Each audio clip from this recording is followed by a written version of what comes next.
7 macam perkara yang merusak akidah dan keimanan, merusak amal perbuatan yang sudah kita kerjakan, merusak sendi-sendi kehidupan sosial, pendek kata merusak segala hal di dalam kehidupan kita. Jauhilah olehmu 7 macam perkara yang merusak. Yang pertama, asyirku billah, menyekutukan Allah subhanahu wa ta'ala. Agama dimulai dari keyakinan, maka kehancuran agama selalu dimulai dari kehancuran keyakinan, iman atau akidah yang dimiliki oleh seseorang. Dan untuk menghancurkan nilai-nilai iman yang kita miliki ini, orang rasanya tidak akan menghantam kita dengan peluru kendali. Orang tidak akan mengirimkan nuklir ke sini. Orang tidak juga akan mengirimkan satuan militernya ke sini. Untuk menghancurkan nilai-nilai iman, dibanjiri kita dengan paham-paham yang merusak dan mendangkalkan akidah.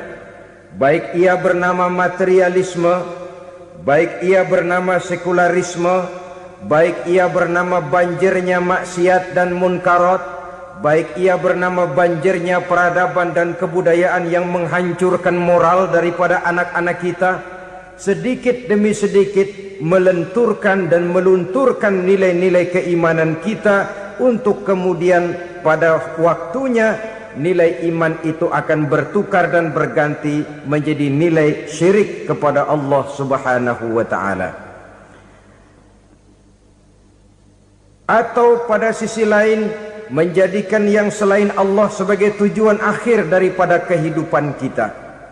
Sedangkan kita sama-sama maklum bahwa di dalam pandangan agama Islam, dosa yang tidak berampun, dosa yang terbesar, termasuk dalam kategori bapak moyangnya dosa, tidak lain adalah syirik, yakni menyekutukan Allah subhanahu wa ta'ala. Pola penghancuran iman ini memang berstrategi.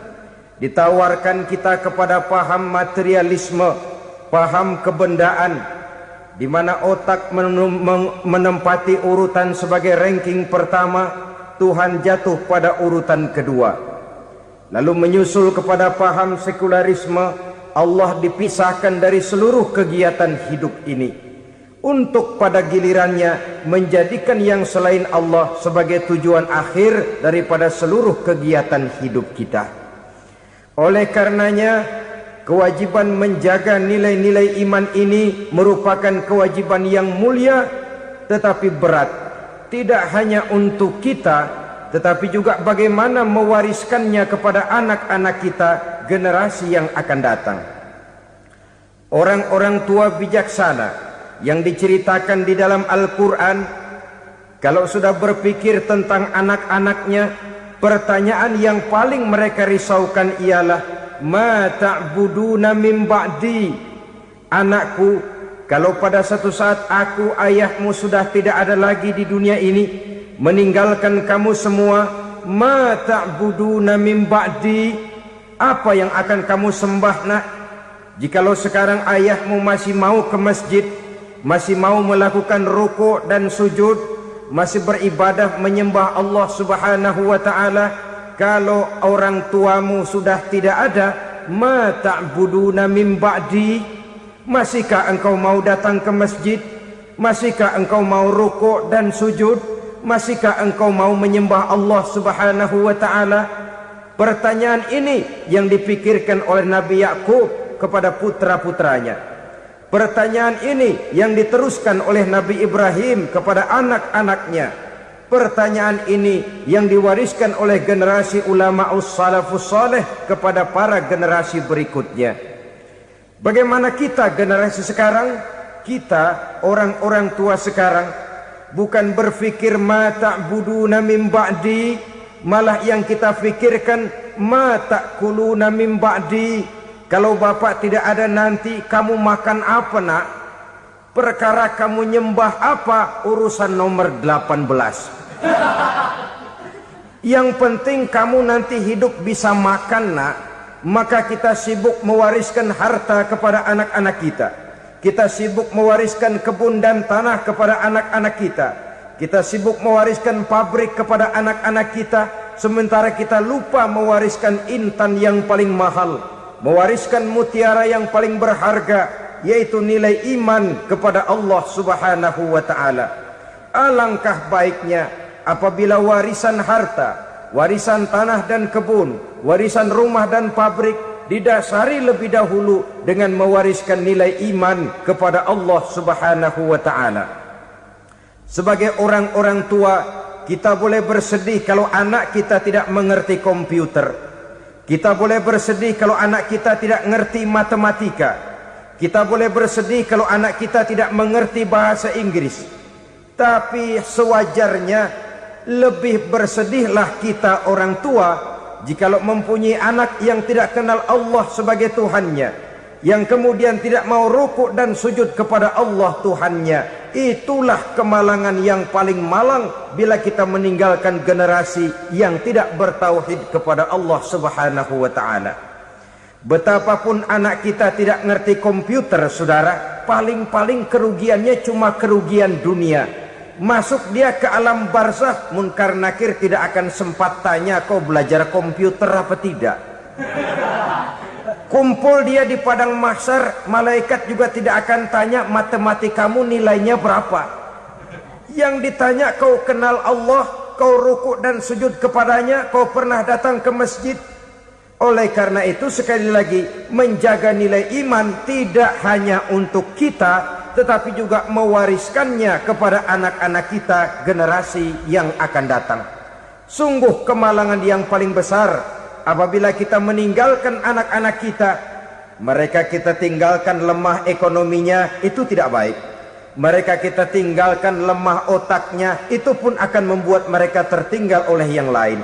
Tapi yang paling celaka, jikalau kita tinggalkan mereka dalam kondisi lemah imannya, rapuh akidahnya, tidak baik dan tidak betul keyakinan hidupnya.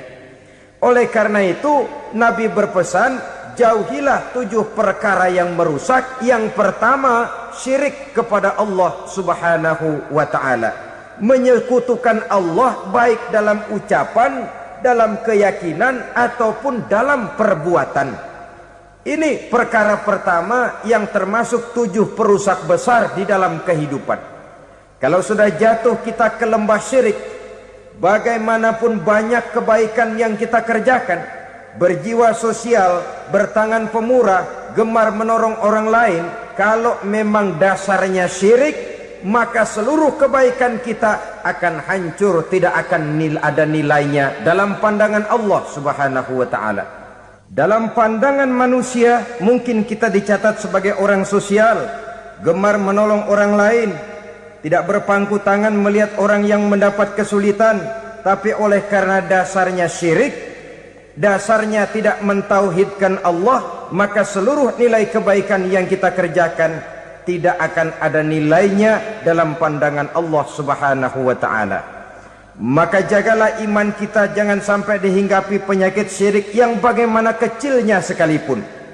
Sekali lagi, baik syirik dalam bentuk ucapan, syirik dalam bentuk keyakinan, sampai kepada syirik dalam bentuk perbuatan, kita berhindar kepada sifat-sifat yang sedemikian itu. Karena apa? Dalam satu ayat Quran Allah Subhanahu wa ta'ala menjelaskan, innallaha la yaghfiru ayyushraka bih wa yaghfiru ma duna dzalika liman yasha. Allah tidak akan memberi ampun kepada orang-orang yang menyekutukannya, tapi Allah masih mau memberikan ampun kepada dosa-dosa yang selain itu bagi orang-orang yang dikehendakinya. Dosa selain syirik, apabila kita bertaubat, Allah masih mau mengampuni. Tapi kalau sudah jatuh ke tempat syirik, itu sudah dosa yang tidak berampun. Taubatnya tidak lain melepas syirik, kembali kepada tauhid, berkeyakinan bahwa hanya ada Allah Subhanahu wa ta'ala, Tuhan satu-satunya, yang lam yalid walam yulad walam yakul lahu kufuwan ahad. tidak beranak, tidak pula diperanakkan, dan tidak satupun yang dapat menyerupai Tuhan Allah Subhanahu wa ta'ala. Saudara-saudara kaum muslimin rahimakumullah, bahwa kita di zaman sekarang memang tidak menyembah berhala, ya. Bahwa kita tidak berterang-terangan mengatakan Tuhan lebih dari satu, memang. Bahwa kita tidak berkeyakinan Tuhan itu punya anak atau diperanakkan, tentu. Tapi dalam perbuatan dan i'tiqad kita kadang-kadang jatuh tanpa kita sadari ke tempat yang bernama syirik ini. Oleh karenanya, di zaman di mana teknologi makin canggih, di mana kemajuan pembangunan makin menjangkau berbagai aspek kehidupan, diperlukan keseimbangan antara kemajuan fisik material dengan kemajuan mental spiritual.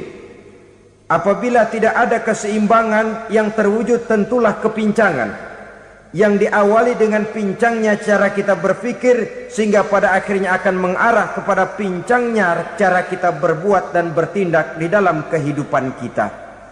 Oleh karena itu Nabi berpesan, jauhilah sifat syirik, karena syirik merupakan dosa yang teramat besar. Ini sifat merusak yang pertama. Yang kedua kata Nabi, wasihra, jauhilah sihir.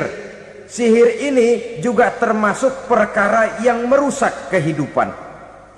Kita semua sama-sama maklum bahwa sihir sebenarnya bukan persoalan baru. Sejak sebelum datang Islam, sihir itu sudah ada. Di zaman Yunani kuno, sihir ada. Di zaman Mesir kuno, di zaman Cina kuno, dan yang lain-lain yang serba kuno, sihir itu sudah ada. Bahkan para nabi pun, para rasul yang diutus oleh Allah Subhanahu wa ta'ala, senantiasa berhadapan dengan ahli-ahli sihir untuk menguji kebenaran dari misi yang mereka bawa. Sihir adalah perbuatan di luar kebiasaan yang bisa dikerjakan oleh ahlinya dengan bantuan jin atau setan. Hukum mempelajari sihir adalah haram, mengamalkannya lebih haram lagi. Sebab itu saudara-saudara, sihir merupakan perbuatan merusak yang harus kita jauhi. Ciri-ciri daripada perbuatan sihir, pertama, ia mengandung tipuan, bayangan khayal. Di zaman Nabi Musa misalnya, orang melihat tambang-tambang itu seperti ular. Nabi Musa melayangkan tongkatnya menjadi ular-ular besar yang memakan ular-ular kecil ciptaan tukang-tukang sihir Fir'aun tadi. Lalu sihir bisa terjadi dengan bantuan jin kafir atau setan. Kemudian ciri yang ketiga, sifatnya halus dan tersembunyi. Taruh kata ada seorang ahli sihir yang mempergunakan ayat-ayat Quran sebagai jompa-jampe, sebagai baca-bacaan, itu cuma sekedar kedok. Tujuannya tidak lain menjadikan agama sebagai ketok untuk membenarkan cara yang dimurkai oleh Allah Subhanahu wa ta'ala. Satu hadis yang diriwayatkan oleh Imam Bazar dan Tabrani, Nabi berpesan, laisa minna man tatayyara lahu au takahhana au tukuhhina lahu au sahira lahu. Tidak termasuk ke dalam golonganku, kata Nabi. Tidak termasuk umatku. Siapa mereka? Man tatayyara lahu, orang yang bertatoyur. Apa tatoyur itu? Dari kalimat toyaro, artinya terbang. Toir biasa diartikan dengan burung. Tatoyaro percaya kepada suara-suara burung. Man tatayyara lahu, mempercayai, meyakini dengan benar-benar kepada suara beburungan. Kan suka ada itu, nah bunyi burung tuh, maling liwat. Maling liwat. Burung bunyi, maling liwat. Itu termasuk tatoyaro lahu, percaya kepada suara burung. Kan aneh kalau suara orang nggak dipercaya, suara burung malah dipercaya. Ada ustadz ceramah, kiai ngaji, nggak mau didengerin, burung dengerin bener. Nah, suaranya dari sebelah mana? Belah kulon. Nah, itu tandanya ano. Habis dihitung-hitung. Itu termasuk tatoyaro lahu. Au takahana, atau bertenung, au tukuhina, atau minta ditenungkan, au sahirolahu, atau melakukan perbuatan sihir, atau minta disihirkan. Laisa minna, tidak termasuk ke dalam golonganku, kata Nabi. Sehingga dengan demikian saudara-saudara, menghadapi sihir dengan sihir sekalipun termasuk perbuatan yang tidak diajarkan oleh agama. Kita kan mempelajari sihir untuk jaga diri, tidak apa-apa. Yang dilarang mengamalkannya, dilarang juga mempelajarinya. Sebab orang kalau sudah mengetahui, biasanya lalu terangsang untuk mencoba. Kalau percobaannya berhasil, biasanya terangsang untuk coba lagi dan coba lagi. Pada akhirnya ketagihan, lalu beralih menjadi profesi, apalagi itu nanti bisa mendatangkan hasil uang. Saudara-saudara kaum muslimin rahimakumullah, kita manusia makhluk nyata. Kita hidup di alam nyata, terikat oleh sunnatullah, causality.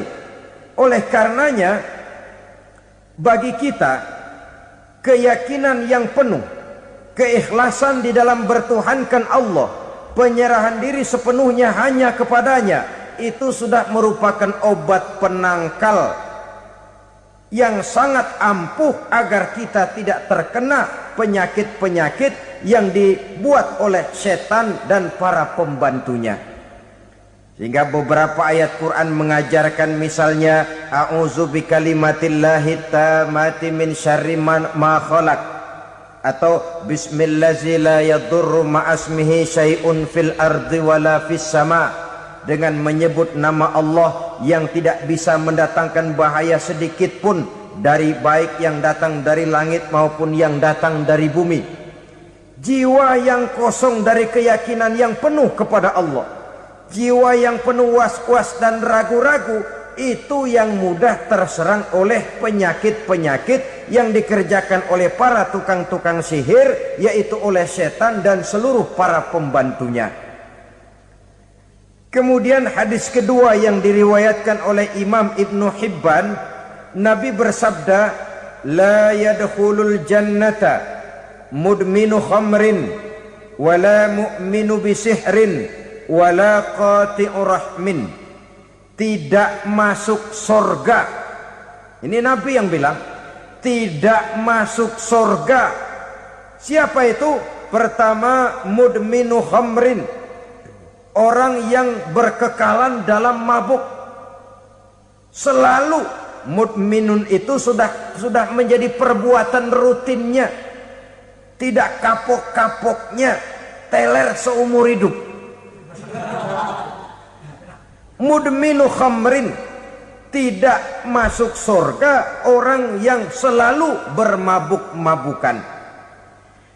Yang kedua, wala mu'minu bisihrin, orang mukmin tapi main sihir. Ini juga oleh Nabi diperingatkan, tidak akan masuk surga orang mukmin tapi suka main sihir. Wala qati'u rahmin, dan tidak juga orang yang memutuskan silaturahmi. Tiga macam manusia yang diperingatkan Nabi tidak akan masuk surga: orang yang selalu mabuk, orang mukmin yang main sihir, dan orang yang memutuskan silaturahmi. Saudara-saudara kaum muslimin rahimakumullah. Lalu orang berkata, kenapa dilarang kita bersihir? Padahal Rasul sendiri kan punya mukjizat. Nah, kita memang harus membedakan antara mukjizat dengan sihir. Dalam kehidupan agama kita kenal ada yang namanya mukjizat, ada yang namanya karomah atau keramat biasa diucapkan, ada yang namanya maunah, ada yang namanya irhas, ada juga yang namanya sihir. Kesemuanya ini berbeda, saudara-saudara. Yang dinamakan mukjizat itu khusus untuk para rasul saja. Satu kejadian luar biasa yang terjadi dilakukan oleh rasul atas izin dari Allah Subhanahu wa taala. Perbedaannya dengan sihir jelas. Sihir dari setan, mukjizat dari Allah. Sihir bisa dipelajari, mukjizat tidak. Sihir umumnya untuk maksud-maksud yang tidak baik, sedangkan mukjizat untuk memperkuat kebenaran yang disampaikan oleh para rasul dan ditentang oleh umatnya. Bahkan kafir Quraisy dahulu menganggap orang-orang ahli sihir itu berada dalam satu posisi yang hina, sehingga mereka mengatakan dan menuduh Nabi Muhammad sebagai tukang sihir. Tuduhan sebagai tukang sihir adalah tuduhan yang sangat aib dan hina. Di tengah masyarakat kufar jahiliyah, kedudukan tukang sihir dipandang sebagai kedudukan yang hina, sehingga mereka mengejek Nabi dengan sebutan tukang sihir. Jadi mukjizat hanya untuk Rasul saja. Kemudian karomah. Karomah ini asal kata dari karoma, kehormatan, kemuliaan yang diberikan Allah kepada hamba-hambanya yang rajin mendekatkan diri kepadanya. Oleh karena ketekunannya melaksanakan ibadah, Allah memberikan keistimewaan kepada orang itu, yang dengan keistimewaannya dia bisa mengerjakan yang tidak bisa dikerjakan oleh orang lain. Karomah hanya bisa dicapai dengan prestasi ibadah. Kalau sihir mau ibadah apa enggak, asal dia belajar, bersatu dan berteman dengan setan, memenuhi persyaratan-persyaratan setan, biasanya lalu bisa. Sedangkan karomah tidak mungkin terwujud tanpa orang mendekatkan diri sedekat-dekatnya kepada Allah Subhanahu wa ta'ala. Maka kita lihat biasanya orang-orang yang punya ilmu sihir, mukanya rata-rata nggak enak dilihat. Kumuh, jauh dari air wudhu, jauh dari sujud kepada Allah, malah berteman dengan setan, menjadi pelayan-pelayannya setan.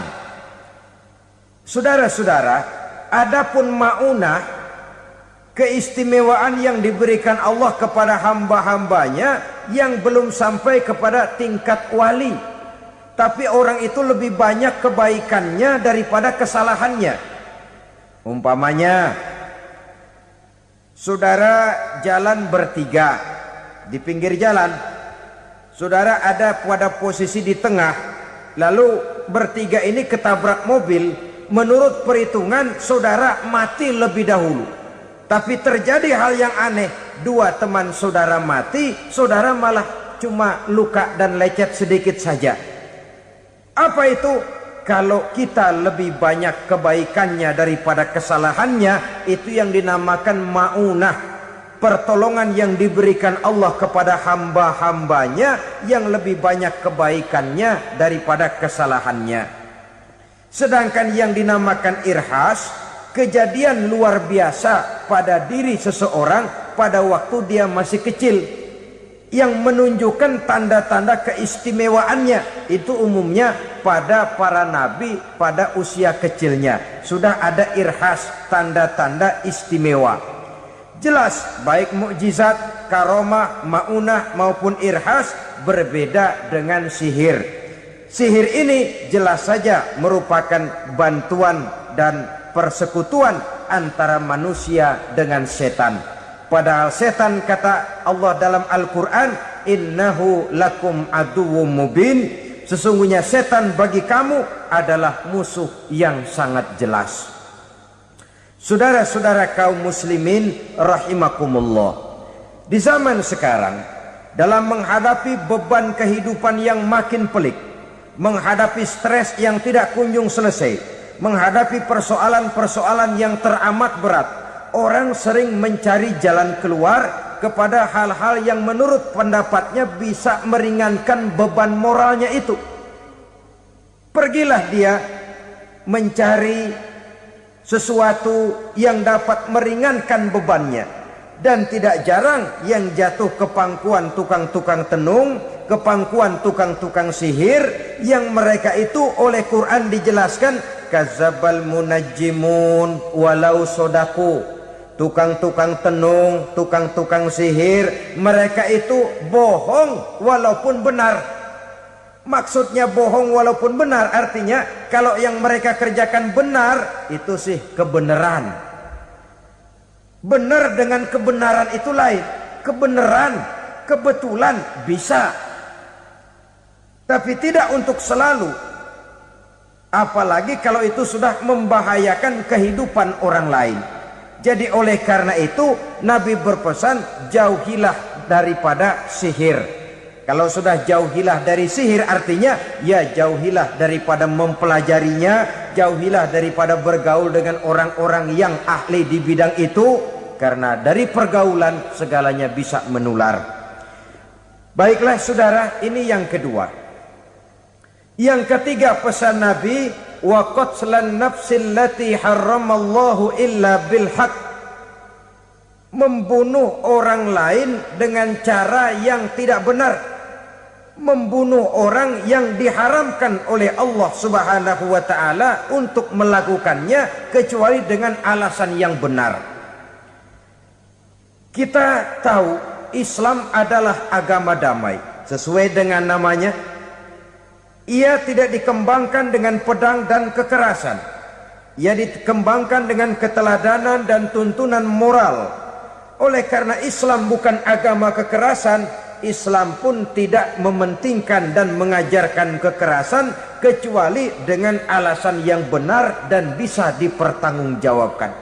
Membunuh dengan sengaja, menghilangkan nyawa orang lain tanpa alasan yang bisa dibenarkan adalah merupakan dosa besar dan satu di antara 7 perkara yang bisa mendatangkan kerusakan dalam kehidupan dan yang hendaknya harus kita jauhi. Saudara-saudara kaum muslimin rahimakumullah, beberapa waktu yang lalu di sebuah kota kecil yang indah bernama New Auckland. Saudara tahu New Auckland? Itu dari Gunung Kidul masih ngidul lagi. Pernah diadakan satu seminar yang membicarakan bagaimana menyelamatkan masyarakat manusia dari bahaya Perang Dunia Ketiga. Diperkirakan kalau terjadi Perang Dunia Ketiga, manusia tidak akan tersisa. Sebab apa? Pada waktu itu cadangan nuklir yang dimiliki oleh bersama Amerika dan Rusia konon sudah sanggup memusnahkan 6 miliar manusia pada saat jumlah manusia baru 5 miliar. Jadi kelebihan nuklir dunia ini. Kalau terjadi Perang Dunia Ketiga, sulit manusia untuk tersisa. Maka dibahaslah di dalam seminar itu, wah, supaya tidak terjadi Perang Dunia Ketiga, maka perlombaan membuat senjata-senjata canggih, alat-alat pembunuh modern harus segera dibatasi. Dibahas, tidak mungkin kita membatasi perlombaan membuat senjata. Kenapa? Makin maju ilmu dan teknologi, makin canggih senjata yang ditemukan. Atom sudah meningkat menjadi nuklir, nuklir sudah meningkat menjadi neutron, dan kita tahu bom yang bernama neutron ini bom yang cukup membunuh tanpa perlu merusak. Artinya kalau dia diledakkan di kota kita ini, bangunan utuh, jembatan tidak ambruk, rumah-rumah tetap berdiri, tapi semua yang bernama hidup mati. Itu katanya lebih sopan dari bom atom. Sebab kalau si atom ini sudah membunuh, merusak pula. Neutron cukup membunuh saja tanpa perlu merusak. Jadi majunya senjata-senjata teknologi sebagai akibat yang logis dari kemajuan ilmu pengetahuan ini tidak bisa kita batasi. Dan memang sebenarnya yang bahaya bukan senjatanya, tapi manusia yang mengendalikan senjata itu. Mereka kembali kepada prinsip the man behind the gun. Bukan senjatanya yang bahaya, tapi manusia yang mengendalikan senjata itu yang bahaya. Walaupun senjatanya modern, katakanlah model M16 umpamanya, kalau yang mengendalikannya orang beriman, insya Allah aman. Tapi biar megang cuma senapan angin, kalau yang megang orang brutal, ngeri kita deket-deket. Apalagi kalau memang bukan ahlinya menggunakan senjata, bisa ngeker kaki kena jidat.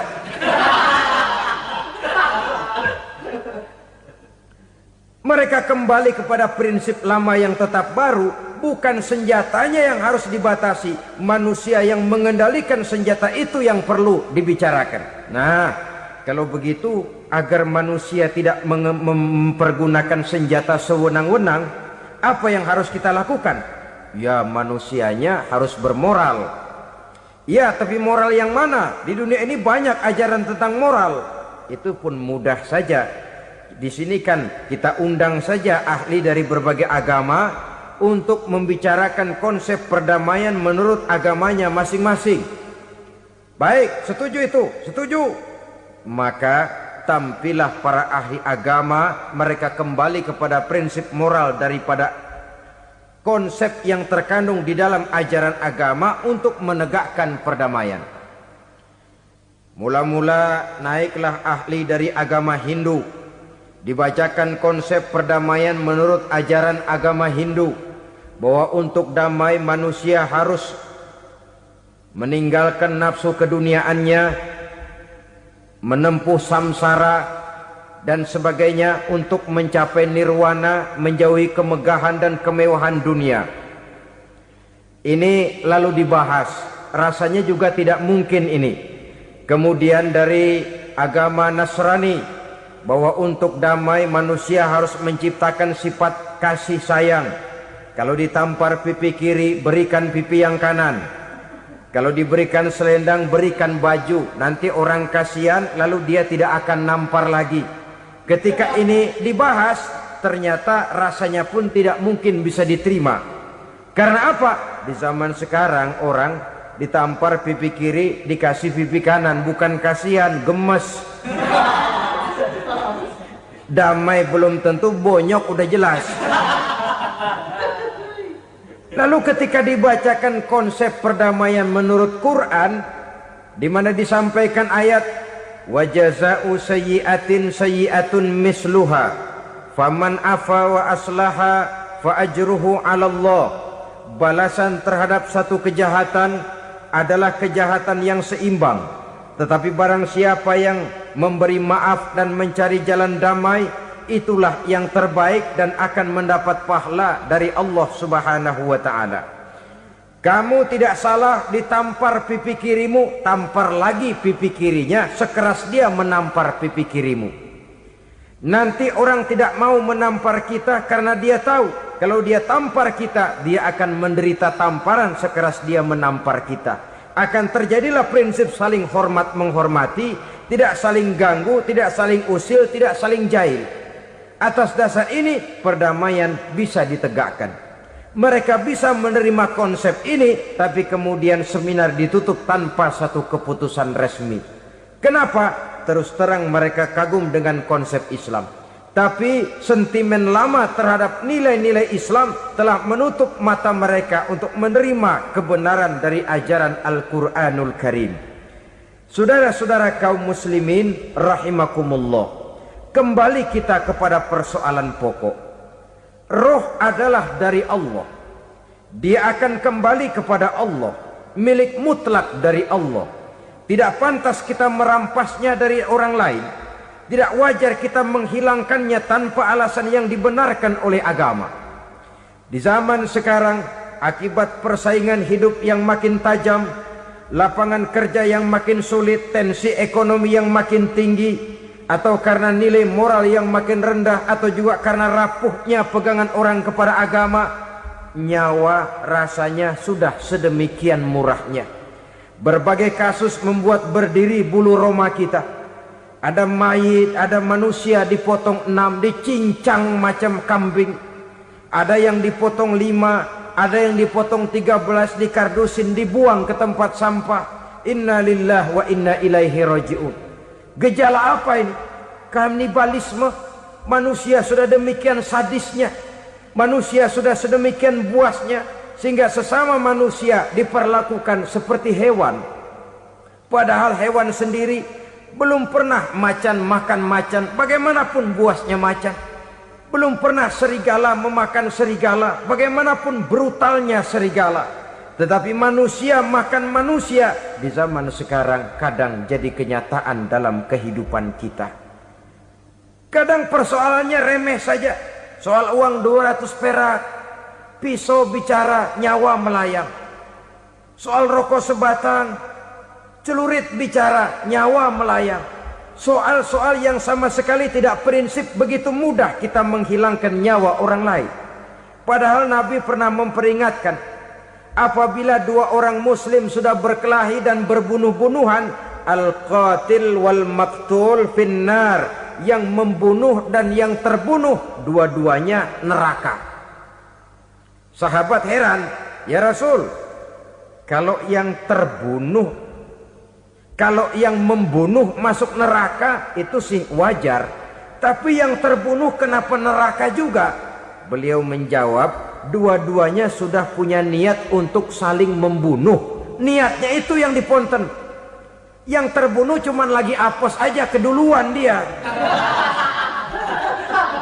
Umpama tidak terbunuh, pasti dia yang akan membunuh.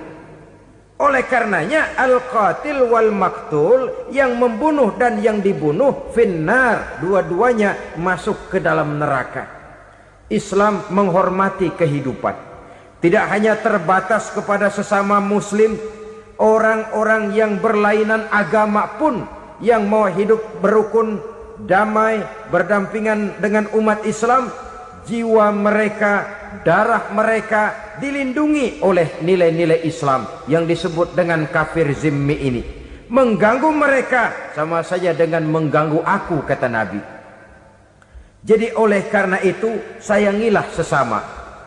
Kehidupan adalah anugerah Allah, bukan wewenang kita untuk mencabutnya dari orang lain, bukan wewenang kita untuk merampas dan menghilangkannya dari orang lain.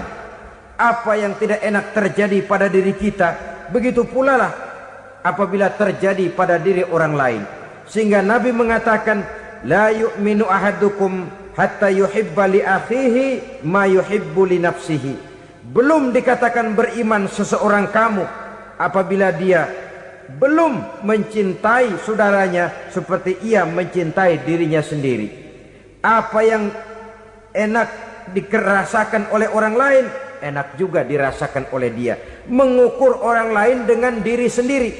Kalau orang lain tanpa salah saya fitnah, kalau saya tanpa salah difitnah orang, enak apa enggak? Enggak, orang lain juga begitu. Kalau orang lain tanpa salah saya tempeleng kepalanya, enak apa tidak? Tidak. Orang lain juga begitu. Yang tidak enak terjadi pada diri kita, tentu tidak enak juga kalau terjadi pada orang lain. Mengukur orang lain dengan diri sendiri, sehingga tidak timbul sifat egois, tidak menari di atas bangkai orang lain, tidak mendirikan kebahagiaan di atas untayan air mata orang lain. Sehingga dengan demikian saudara-saudara, dia bisa menghormati kehidupan, menghormati orang lain sebagaimana dia ingin dihormati. Inilah perbuatan ketiga yang merusak, membunuh orang lain dengan yang diharamkan Allah tanpa alasan yang benar. Yang ketiga. Kemudian yang keempat, perbuatan merusak wa aklar riba, makan riba. Hidup adalah tolong menolong. Bahasa kerennya take and give katanya. Saling memberi dan saling menerima. Nabi mengajarkan man kuraba kurbatan min kurabid dunya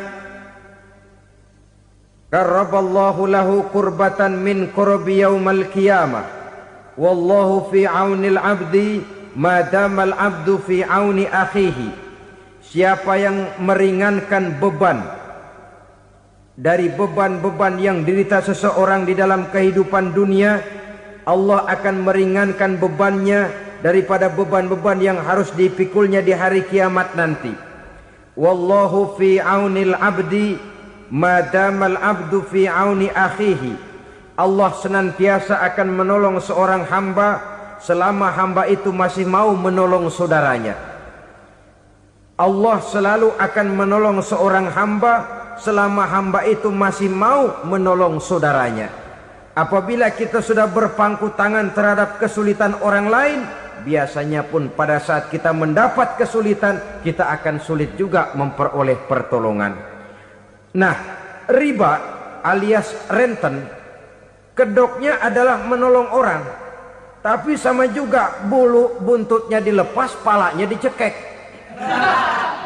Menolong orang pada akhirnya menjadi beban bagi seseorang, dan memang mencari orang-orang yang berada dalam posisi kesulitan. Biasanya di daerah-daerah di mana musim paceklik jadi lapangan kerja sulit, sedangkan urusan perut tidak bisa ditunda. Akhirnya orang terjebak ke dalam rentenir, ke dalam riba, ke dalam renten. Bunga berbunga, sehingga satu saat jumlah bunganya bisa lebih besar dari jumlah pinjaman pokoknya. Kemudian kalau juga ternyata tidak bisa dibayar, rumah jadi taruhan. Memang rumah satu-satunya, begitu rumah ditarik mulain camping. Bukankah pada akhirnya akan mewariskan kesengsaraan? Oleh karena itu, kepada kita berusahalah jangan berhubungan dengan rentenir, jangan makan renten dan riba. Kepada mereka yang melaksanakan riba, walaupun mendatangkan keuntungan materi, tapi percayalah harta yang didapat dengan jalan riba tidak akan membawa keberkahan. Manakala tidak membawa keberkahan, dia tidak akan mendatangkan ketenangan di dalam kehidupan kita.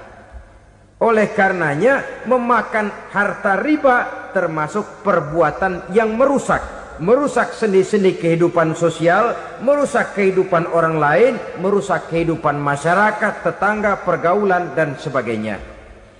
Yang kelima, wa akla malil yatim, memakan harta anak yatim dengan cara yang zalim. Nih, memang lezat. Anak yatim itu nggak tahu urusan apa-apa. Kita diamanahkan untuk mengurusinya. Kadang-kadang dibentuklah panitia penyantunan yatim piatu. Yatimnya mah tetap kelaparan, panitianya yang pada gendut.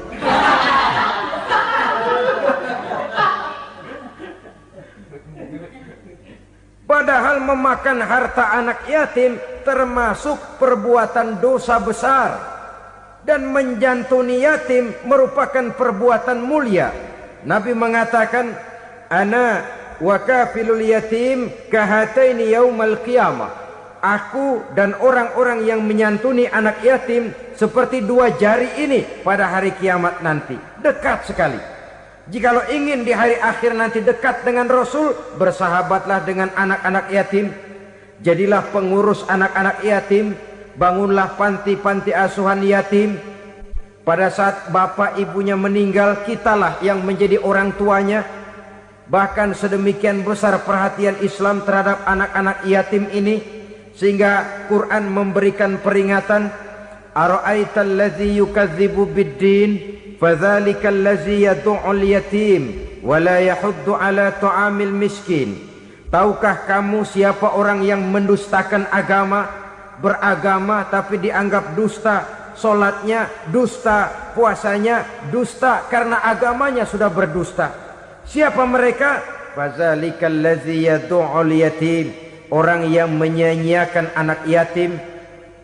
Wala yahuddu ala ta'amil miskin, dan tidak pernah memberi makan kepada orang-orang yang menderita kemiskinan, menyia-nyiakan, meninggalkan anak yatim, termasuk perbuatan yang divonis kita sebagai orang yang mendustakan agama. Saudara-saudara kaum muslimin rahimakumullah, maka sangat dicela mengeksploitir anak-anak yatim, menjadikan mereka sebagai kedok untuk mencari kekayaan pribadi. Tetapi jikalau ikhlas, ganjarannya sangat besar, nilai pahalanya sangat besar. Menyantuni yatim tidak hanya setahun sekali. Kalau Muharram pakai istilah lebaran yatim, dibentuklah panitia, diberilah beras, uang 4-5 ribu rupiah, alhamdulillah. Tapi jangan lupa, si yatim tidak hidup cuma satu hari. Dia tidak hidup cuma di bulan Muharram saja, dia hidup 12 bulan dalam setahun. Sebagaimana anak-anak yang lain, dia juga berhak punya masa depan. Dia juga berhak menikmati bangku sekolah. Dia berhak mengenyam arti dan makna pendidikan. Dia berhak membekali diri dengan ilmu dan pengetahuan, seperti halnya anak-anak yang lain. Maka kita yang diberikan keluasan oleh Allah, ingatlah itu, bersahabatlah dengan anak-anak yatim, santuni mereka. Perkara setahun sekali di bulan Muharram, alhamdulillah, itu bagus, bin Thayyib alias baik. Tapi tentu dan tentu sekali lagi, si yatim tidak hanya hidup di bulan Muharram. Dia hidup 12 bulan dalam setahun, 24 jam dan di dalam sehari. Oleh karenanya, menyia-nyiakan mereka pada saat posisi kita memang mampu akan memojokkan kita dalam satu posisi di mana kita dianggap sebagai orang yang mendustakan agama, memakan harta anak yatim dengan cara yang zolim. Bapaknya udah meninggal, kebunnya lebar, anaknya dikelecehin. Nah, dah kamu gak usah pusing, nanti saya yang ngurus. Akhirnya bukan ngurus, nguras. Si yatim mungkin tidak tahu bahwa dia disia-siakan, haknya diambil, miliknya dizolimi. Tapi Allah yang akan membalasnya dengan seadil-adilnya. Maka makan harta anak yatim biasanya balasannya tokcer bin paten. Nggak banyak selang tempo itu, nggak percaya cobain dah. Nyobain aja kan nggak bayar, umpama. Memakan harta anak yatim dengan cara yang zolim, ganjarannya biasanya kontan. Kenapa? Ratapan si miskin, untayan air matanya, jeritan kepedihan hatinya, membuka pintu langit, permohonannya diijabah, getaran hatinya didengarkan oleh Allah. Maka balasannya biasanya kontan, spontan, tidak menunggu waktu terlalu lama. Itu di dunia, belum lagi di akhirat nanti. Bukankah dalam riwayat Mi'raj diceritakan Nabi melihat di neraka itu orang perutnya sebesar rumah? La haula wala quwata. Itu perut kayak rumah, bagaimana jalannya tuh orang? Dan memang gak jalan, diseret-seret oleh malaikat di neraka itu. Hancur perutnya, amburadul itu perut. Berantakan isinya, dibulatkan lagi, diseret lagi, hancur lagi, dibulatkan lagi. Sampai Nabi tanya, orang itu begitu berat siksanya kenapa ya Jibril? Itu Muhammad, waktu di dunia dulu rakus banget makan harta anak yatim. Begitu vonisnya, begitu menyedihkan nasibnya di akhirat. Tapi di dunia pun ketidakberkahan itu sudah membayangi kehidupannya. Oleh karena itu, kepada saudara-saudara yang mendapat titipan anak yatim, berbahagialah, karena semulia-mulia rumah adalah rumah yang di dalamnya ada anak yatim yang disantuni. Sehina-hina rumah adalah rumah di mana di dalamnya ada anak yatim yang disia-siakan. Begitu kata Nabi kita. Rumah yang paling mulia dalam pandangan Allah, rumah yang di dalamnya ada anak yatim yang disantuni. Rumah yang paling hina dalam pandangan Allah, rumah yang di dalamnya ada anak yatim yang nasibnya disia-siakan. Berbahagialah saudara apabila menjadi penyantun anak-anak yatim, pelindung mereka, sehingga mereka mempunyai masa depan sebagaimana anak-anak lainnya. Rasulullah sendiri sedemikian peka terhadap keadaan anak-anak yatim karena beliau sendiri memang mengalami umur 6 bulan dalam kandungan ibu, beliau sudah ditinggalkan oleh ayahnya. Pada saat berusia 6 tahun ibu sudah meninggal. Yatim piatu dalam usia di mana beliau sedang perlu belas kasih seorang ibu dan pengertian seorang bapa. Kepekaan itu lalu timbul, bahkan kemudian sampai kepada beliau berkata, aku dan orang yang menyantuni anak yatim seperti jari tengah dan jari telunjuk di hari akhirat nanti. Sedemikian dekatnya. Baiklah ya, jadi yang kelima, memakan harta anak yatim. Jauhi karena ini perbuatan yang merusak. Yang keenam, watawalli yaumaz zahfi, melarikan diri pada hari pertempuran. Apa ini? Khianat. Tidak konsekuen dengan konsep perjuangan. Pada mulanya keras benar teriak, berantas korupsi, ganyang korupsi. Cuma karena belum dapat giliran.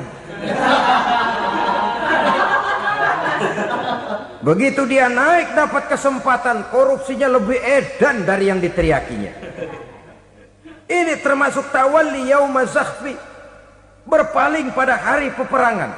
Di saat menghadapi musuh, kalau belum kelihatan musuh, teriaknya nyaring bener.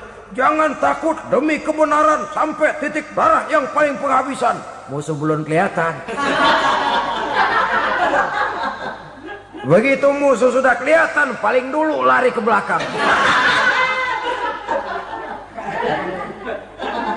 Kalau diajak berjuang ada saja alasannya. Sehingga Quran memberikan peringatan kepada kita semua. Mengapa kamu ini berat? Kalau sudah diajak berjuang di jalan Allah, kakimu seperti terhunjam berakar di perut bumi. Berat untuk melangkah berjuang. Lari dari pertempuran tidak konsekuen dengan konsepsi perjuangan. Mau enaknya saja. Dalam kondisi yang sulit lalu berpangku tangan.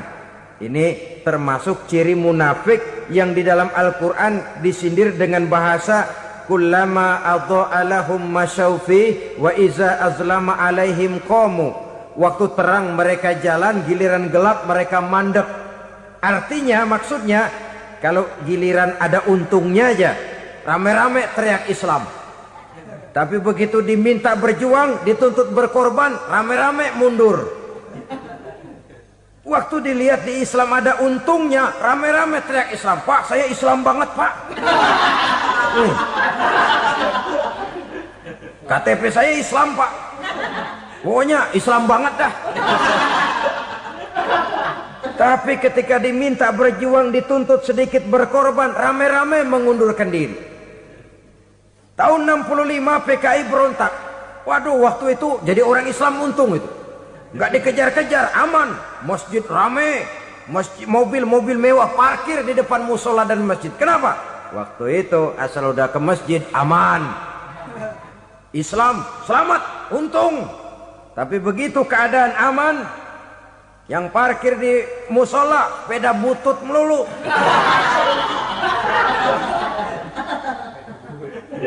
Waktu terang mereka jalan, waktu gelap mereka berhenti. Dikala di Islam ada untungnya, baru wah Islam bagus, Islam hebat. Tapi waktu dilihat ada kerugian, jangan bawa-bawa Islam dah. Jangan bicara soal Islam, ini kan bukan soal agama. Bukan soal agama. La haula wa la quwata illa billah. Beragama kita ambil talfik fid din, mengambil yang enteng-enteng saja dalam urusan beragama ini. Tidak konsekuen kita dengan Islam kita. Seolah kita mau memilih mana yang terasa cocok sama selera kita, kita teriak Islam. Beratan aja dikit, rame-rame berpaling. Itu termasuk tawalli yaumaz zahfi. Para pengkhianat, mental-mental hipokrit yang tidak mau konsekuen menghadapi segala bahaya. itu termasuk perbuatan yang merusak. Kenapa? Kalau cuma dia saja yang lari, mungkin tidak jadi soal. Tapi larinya ini akan mempengaruhi orang lain. Nah, pengaruhnya itu yang dicegah. Sebab kalau satu sudah mulai lari, yang lain mulai ngelirik. Ketika yang dilirik kemudian tidak ada reaksi, dia akan ikut lari. Artinya apa? Seorang muslim harus konsekuen dengan konsep perjuangannya, dengan keyakinan keagamaannya, dan tidak memilih yang enak-enak saja di dalam kehidupan beragama. Lari dari pertempuran, bermental khianat, mengkhianati agama, merupakan satu di antara sifat yang merusak. Terakhir saudara, wa qazfal muhsanatil ghafilatil mu'minat, menuduh perempuan baik-baik yang tidak tahu menahu tentang tuduhan yang dituduhkan kepadanya, menuduh perempuan mukmin yang baik-baik yang tidak tahu menahu tentang tuduhan yang dilakukan kepadanya. Fitnah lebih bahaya daripada pembunuhan. Orang yang tidak salah bisa hancur namanya, orang yang berniat baik bisa ambruk perjuangannya oleh karena fitnah. Sehingga dikatakan al-fitnatu asyaddu minal qatli. Fitnah lebih bahaya daripada pembunuhan. Maka memfitnah ini termasuk satu dosa di antara 7 hal merusak yang harus kita jauhi semampu kita, semampu-mampunya. Mengupayakan sebisa-bisanya jangan sampai terjebak ke dalam hal yang demikian. Nah, saudara-saudara, inilah saja pertemuan kali ini. Mudah-mudahan ada manfaatnya. Semoga Allah memberikan kekuatan zahir dan batin kepada kita untuk bisa menjauhi 7 perkara yang merusak ini. Selalu berusaha menyimpan sesuatu yang bisa membawa manfaat, baik untuk dirinya, untuk anak cucunya, maupun untuk keluarganya, untuk masa kini dan masa depannya. Kadang simpanan itu berbentuk uang, kadang berupa tanah, lain saat berbentuk pabrik, dan lain sebagainya. Sementara masa depan yang paling pasti adalah akhirat.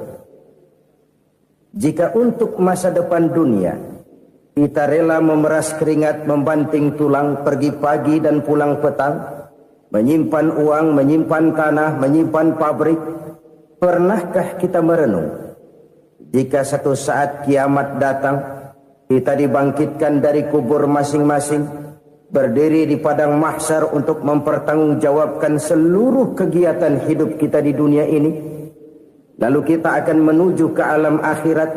Sudahkah kita mempunyai simpanan untuk akhirat kita?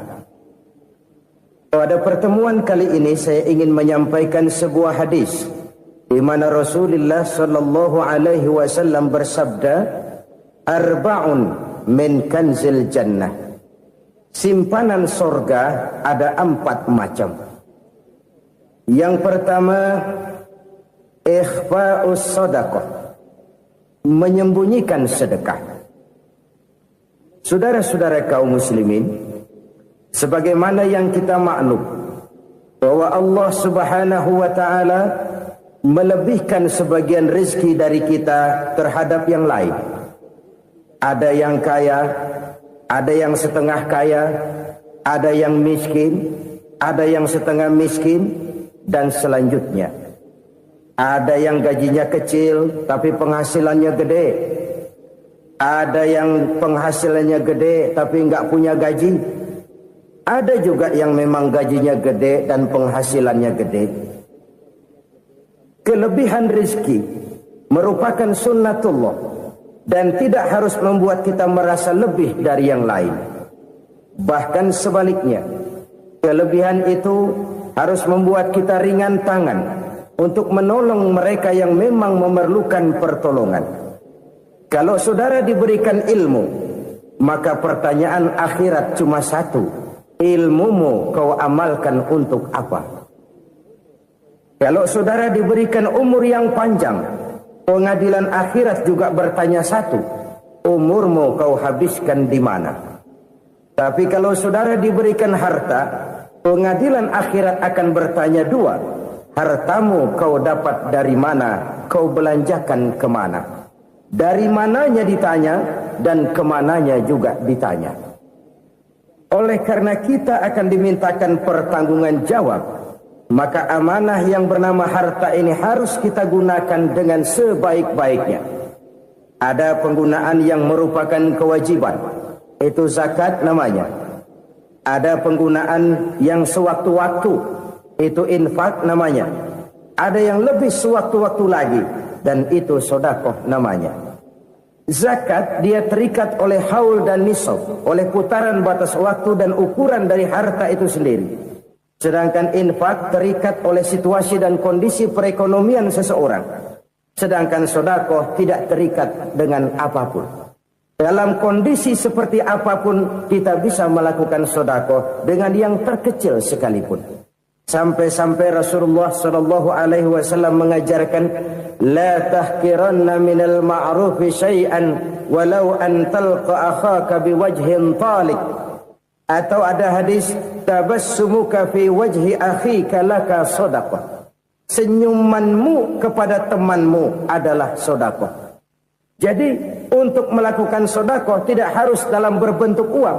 Dengan ilmu kita bisa sedekah. Dengan tenaga kita bisa bersedekah, dengan pikiran kita bisa bersedekah, bahkan senyum kepada teman itu pun sedekah. Jadi kalau sedekah dengan uang memang belum punya uang, nyengir aja banyakin.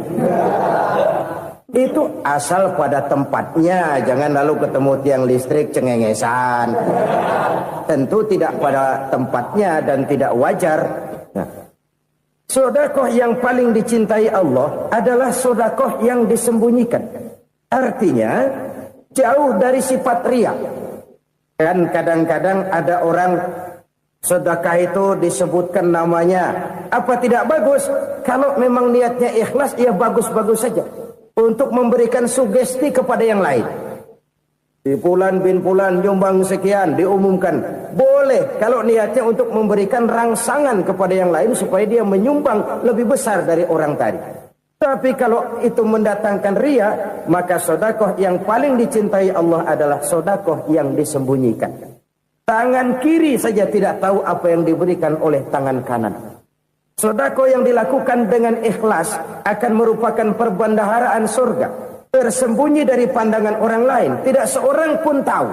Karena memang sikap yang baik adalah melupakan kebaikan dan mengingat kesalahan. Itu salah satu ciri orang bahagia.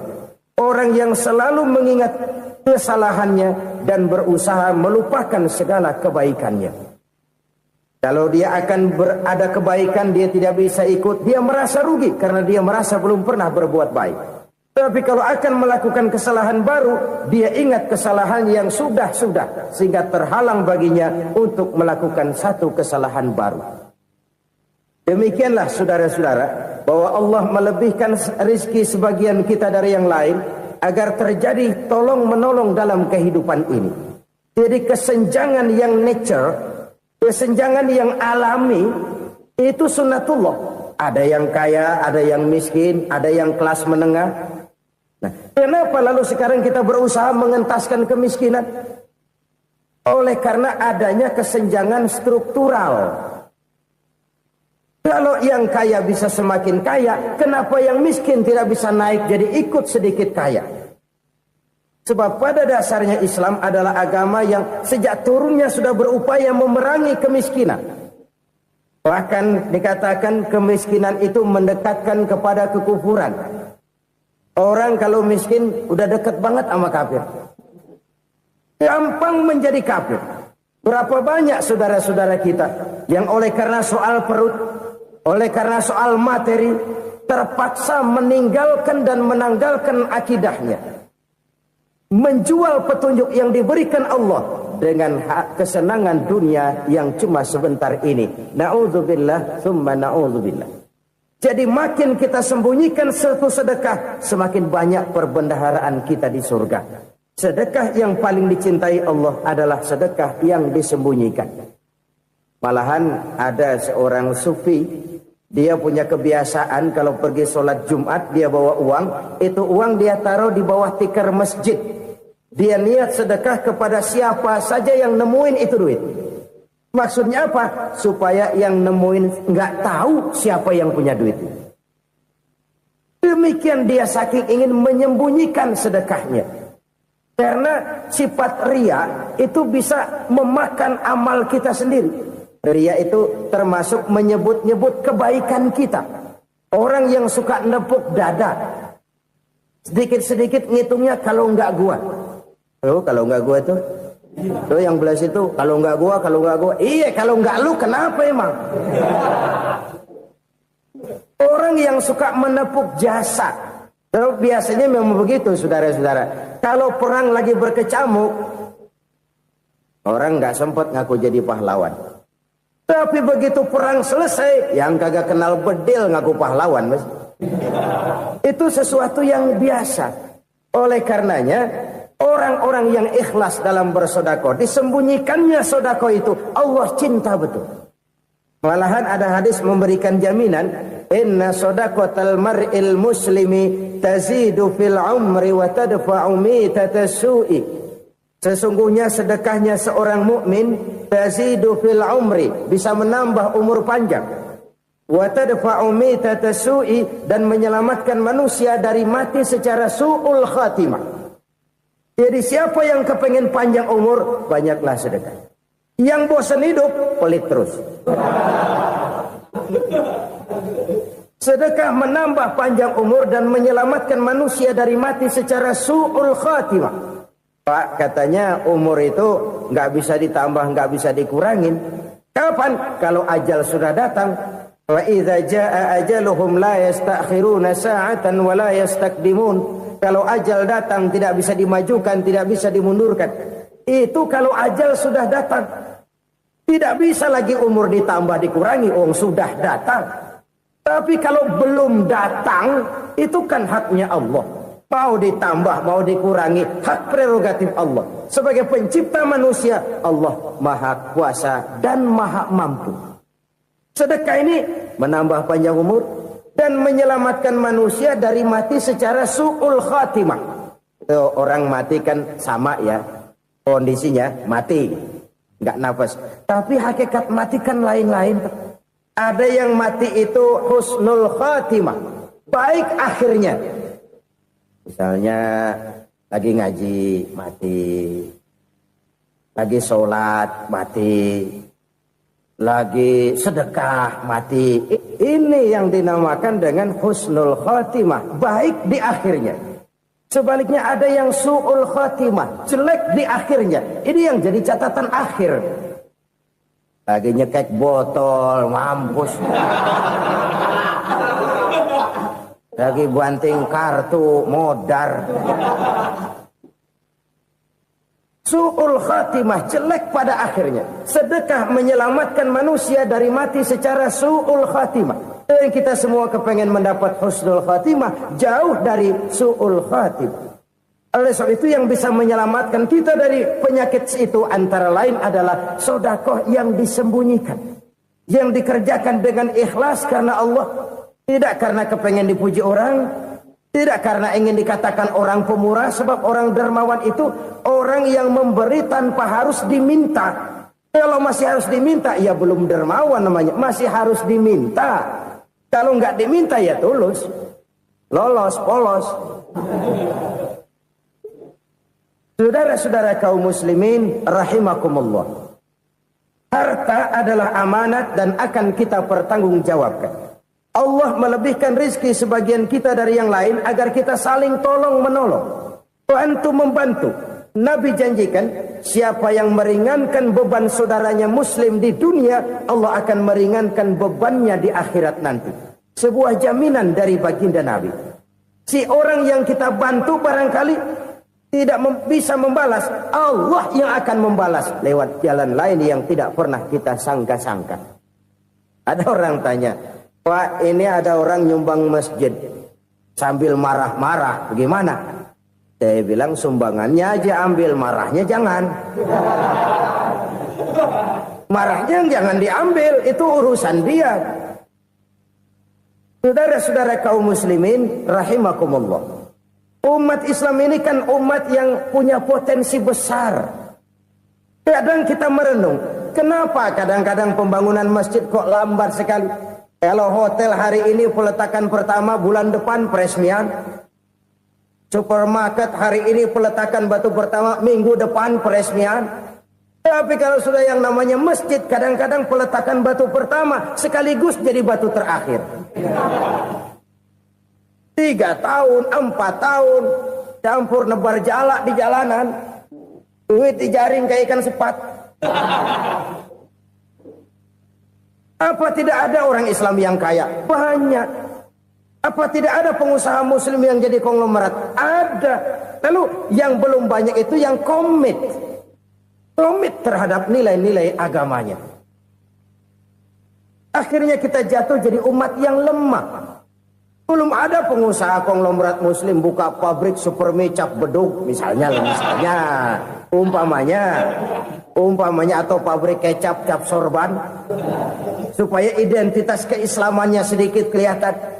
Kita jatuh jadi umat yang lemah karena potensi tidak terinventarisir dengan baik. Kita ini ibarat kompor yang cuma matengin nasi orang lain. Potensi kita dimanfaatkan oleh orang lain.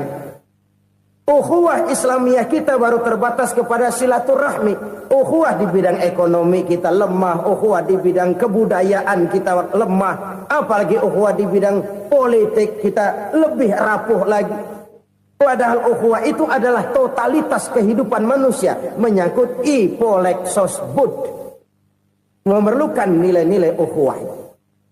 Jadi oleh karena itu mari kita menyadari, di dalam harta kita, walaupun kita yang cari, pergi pagi, pulang sore, peras keringat, banting tulang, di sana ada harta anak yatim. Di sana ada hak masjid, di sana ada hak pesantren, di sana ada hak jihad. Berbahagialah seseorang apabila dia oleh Allah dijadikan keran. Keran itu menyimpan air, tapi tidak untuk dirinya, tapi disalurkannya kepada mereka yang memang memerlukannya. Saudara-saudara kaum muslimin rahimakumullah, ini yang pertama. Jadi perbendaharaan surga adalah menyembunyikan sedekah. Orang lain nggak tahu, kita pun nggak pernah ngitung-ngitung. Kita anggap lewat begitu saja, padahal itu deposit akhirat. Satu. Yang kedua, perbendaharaan surga itu apa? Wa kitmanul musibah, menyembunyikan kesulitan. Kadang orang takut menghadapi kesulitan. Tapi makin kita merenung, hidup ini kan sebenarnya urusan. Takut sama urusan ya jangan hidup. Tandanya orang hidup itu kalau punya urusan. Urusan melupakan problem, problem sering menimbulkan kesulitan. Kesulitan bukan untuk ditakuti, tapi untuk diatasi dan dicarikan jalan keluarnya. Siapa sih orangnya yang gak pernah sulit-sulit? Makin tinggi status sosialnya, makin gede urusannya. Makin tinggi kualitas imannya, makin berat tingkat kesulitannya. Cuma memang yang namanya enak itu seperti pelangi. Biang lala itu gak pernah di atas kepala kita. Di atas kepala orang melulu. Lo sih enak lo, kata kita. Dia juga bilang yang enak kan lo. Pelangi itu nggak pernah di atas kepala kita. Kata tukang beca, aduh enak ya naik Mercy. Kata tukang beca, apa yang di dalam mobil Mercy? Aduh enak bener tukang beca, di jok ngeringkuk ngorok pulas bener. Saya kamar pakai AC sejuk, tempat tidur sutra, empuk, alga, spring bed, kulak kulik nggak bisa pulas kalau belum minum Valium, belum tidur. Enak bener tukang beca, di jok ngorok nggak tahu wetan kulon. Itu tukang beca bilang yang di Mercy enak, yang di Mercy bilang tukang beca enak. Inilah enak, nggak pernah di atas kepala kita, di atas kepala orang lain melulu enak itu. Nah, saudara-saudara, yang merupakan perbendaharaan surga itu orang yang bisa menyembunyikan kesulitan. Baik pribadi ataupun rumah tangga. Nih terutama rumah tangga yang jadi soalnya. Kadang-kadang kita ini kalau senang, sebaliknya. Kalau senang kita diam. Kalem aja, cuek. Banyak banget duit kita, bawaan diam aja udah. Malah ketemu orang takut. Tapi begitu susah, sekampung tahu. Padahal Nabi mengajarkan perbendaharaan surga itu menyembunyikan musibah, menyembunyikan kesulitan.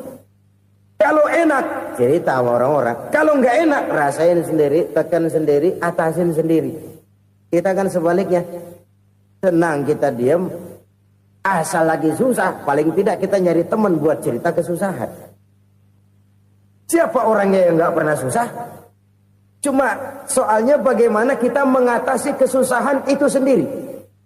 Begitu juga misalnya kalau orang sudah berumah tangga, itu orang tuanya harus menjadi tempat dia cerita yang enak-enak saja. Yang nggak enak rasain berdua, selesaikan berdua, atasin berdua. Jangan dibalik. Asal senang diam, giliran susah saja. Maknya laporan. Terbalik. Bisa menjaga security informasi. Maka nama bayam keluar diam. Malah seluitan. Enak amat lu makan daging ayam. Security informasi. Saudara-saudara kaum muslimin rahimakumullah. Ujian yang terberat itu yang pernah diberikan kepada para nabi, para rasul, para aulia, para ulama. Makin tinggi keimanan, makin berat bentuk kesulitan. Ayo saya kemukakan satu contoh saja. Ada seorang nabi yang kaya, nabi kaya, namanya Nabi Ayub. Iblis kalau orang begini kan keki, ibadahnya rajin, kaya. Yang kayak begini susah digodain. Kalau ibadahnya rajin, miskin, kali bisa disogok. Sini imannya mantap, ibadahnya rajin, kaya, nabi lagi. Tapi namanya iblis, nggak kurang akal. Laporan, Tuhan, kenapa Les? Ya ini bahasa saya, bahasa Qurannya sih nggak gitu. Itu hambamu yang namanya Ayub, dia rajin ibadah cuma karena dikasih kaya aja. Coba kasih miskin dia, berhenti dia sembahyang. Ah, kamu bisa aja. Saya tahu Ayub itu hambaku yang ikhlas. Saya buktiin Tuhan, silahkan. Dibuktiinlah, iblis turun ke alamin. Yang mula-mula dia lakukan, dia rusak sawah ladang Nabi Ayub. Dia binasakan binatang ternak Nabi Ayub. Sehingga dalam waktu singkat, jatuhlah Nabi Ayub dari orang paling kaya jadi orang paling miskin. Beliau masih ibadah di mihrab dalam masjid. Datang iblis. Saudara Ayub, ya, lagi ngapain? Ibadah. Nyembah Allah, nyembah Allah. Oh, percuma. Kenapa? Tuhan yang ente sembah nih, dia udah bikin miskin ente. Sawah ladang ente hancur lebur, binatang ternak binasa. Sekarang ente jadi orang paling miskin. Ngapain nyembah Tuhan kayak begitu? Tekor. Udah berhenti dah ibadah, berhenti ibadah. Ini iblis sama Tuhan laporannya lain, yang dikerjakan kepada Nabi Ayub juga lain. Benar begitu iblis, kata Nabi Ayub. Iya. Sawah ladang saya habis, buras. Binatang ternak saya binasa, binasa. Saya miskin, bangpak. Apa jawab Nabi Ayub? Bukan innalillahi, ini hebat. Alhamdulillahillazi a'tani wa akhza minni. Segala puji bagi Allah yang telah memberikan harta kepada saya dan sekarang mengambilnya lagi.